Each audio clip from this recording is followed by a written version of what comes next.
The nature of reading. Introduction. In this study session, you will examine various definitions of reading as given by various experts and scholars in reading as a discipline. You should know that some elements are important to growth in reading. Such elements include physical health, mental health, intelligence, and background of experience.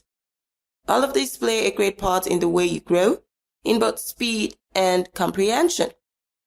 Other areas that you will be exposed to in this study session include technical concepts in reading, what do we read, and reading and learning. This study session therefore provides you an overview of the nature of reading. It is necessary because it provides the foundation for other information that we will discuss in the course. Learning outcomes. When you have studied this session, you should be able to 1. Identify various definitions of reading. 2. Identify the technical concepts in reading. And 3. Differentiate between reading and learning. Definitions of reading. You will be exposed to the various definitions of reading in this unit.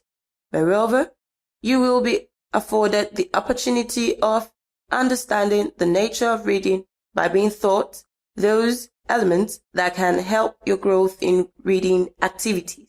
What is reading? There are many things you do so often, and yet you are unable to define these actions. If I ask you to tell me what reading is, even though you have read all your life, you'll stop to think of how to define it. When I asked a class of students who just gained admission to Faculty of Arts, University of Ibadan, this question, what is reading? One answered, reading is reading. The class was amused.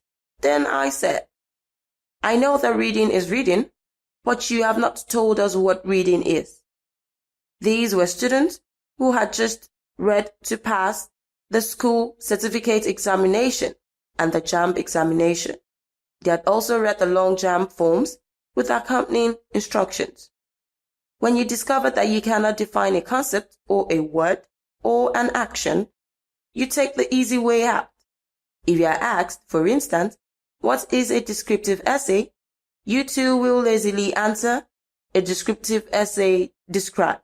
This is what happened to the question, what is reading? I believe you are not going to accept that shortcut definition, are you? Now, you can have a view of the various definitions by experts on reading. Sybil James, author of the book Reading for Academic Purposes, says, reading is the process of communication through which most formal learning takes place. It involves understanding written language. Through reading what an author has written, you, the reader, set out to understand and respond to the author's message. Page 9. In addition, Bond, Thinker, and Watson, authors of the book Reading Difficulties, define reading thus.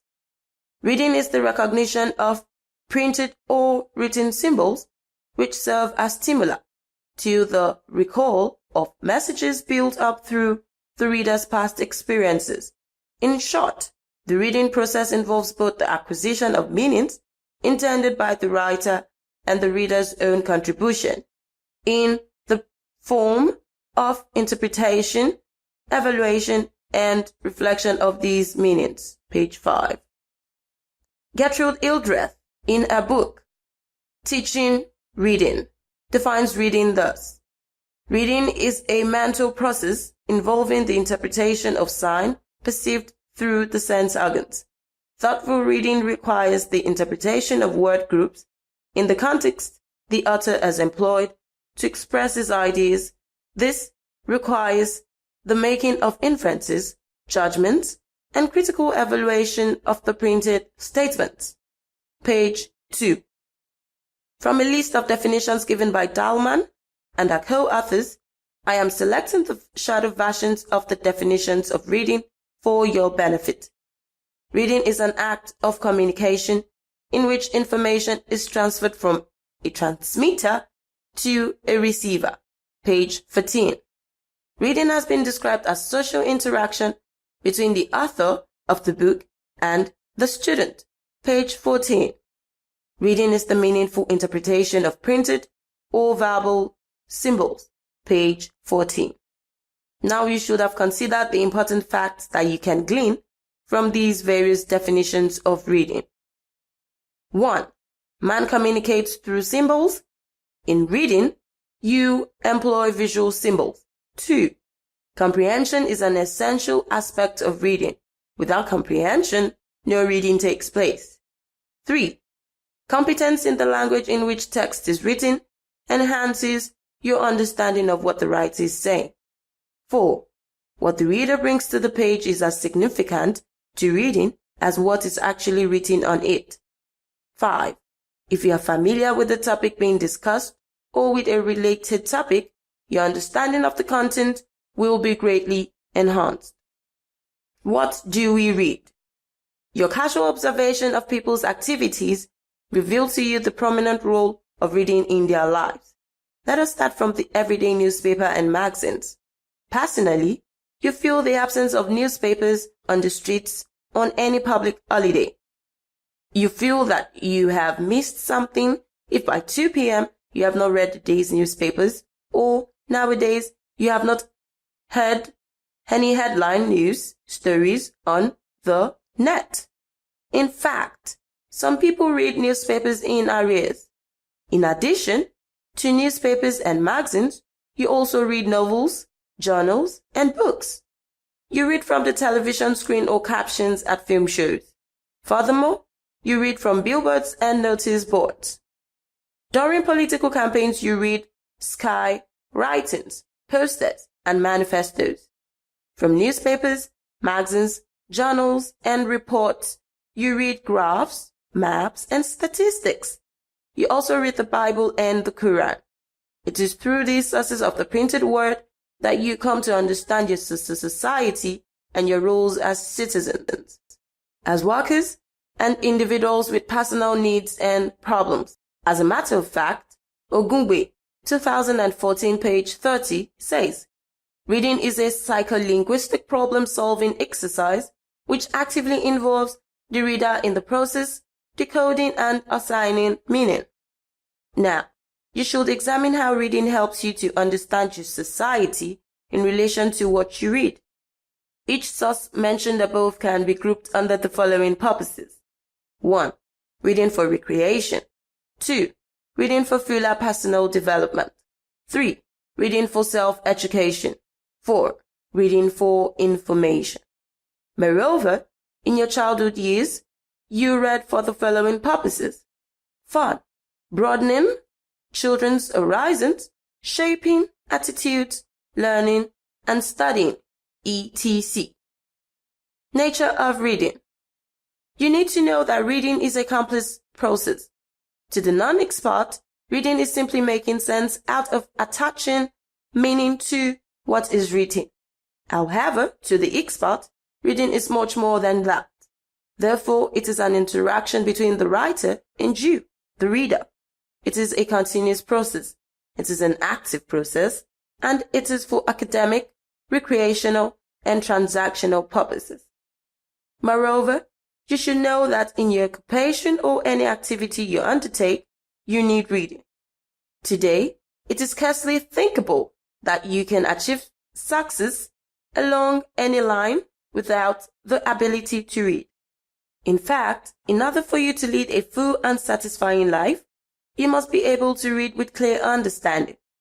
Reading, like its related language skills, listening, speaking, and writing, forms part of a complex information processing system.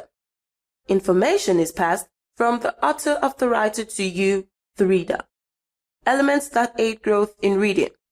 It is essential to end this unit by looking at some elements that are important to your growth in reading. See graphic representation of reading below. Let us examine each of the elements in the above figure. Physical health. You should know that a reasonable measure of physical fitness is essential to all learning. Physical discomforts such as fever, fatigue, hunger, toothache, and headache may interfere with your normal reading progress. Mental health. The truth is that you need to feel secure, to feel accepted and loved, to be able to read well. Again, you perform better in any activity if you have self-confidence and a strong desire to achieve. Obviously, you cannot read when you are anxious or frustrated. Intelligence. It is a fact that a fairly close relationship exists between intelligence and the ability to read. You definitely have a chance of success in reading if you possess average or above average intelligence. Undoubtedly, the environment in which you grow has an effect on your intelligence. Background experience. Success in reading depends on the experience you bring to the printed page. Your experience may be direct or indirect, which you have accumulated in advance of the reading. Purpose and interest. The desire to read is the motivating force that leads you to reading. It may be your desire to have needed information or to spend a pleasant leisure hour. The number and types of purposes for which you read are almost unlimited. Similarly, you read what interests you. To read efficiently, there is the need for you to be motivated. You must constantly bring to mind the purpose for which reading is carried on, and your interest in the areas must be sustained.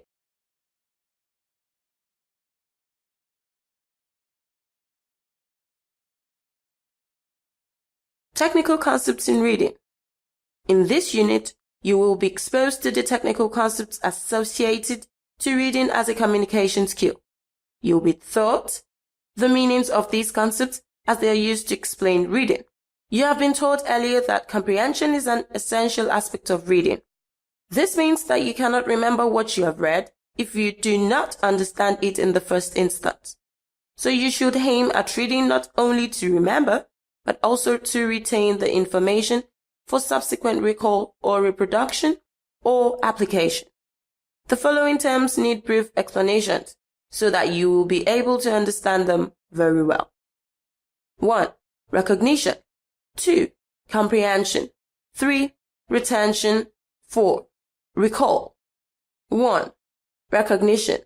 As defined by Uno in his book, Reading to Remember, is the process of seeing the familiar or relationship of a stimulus.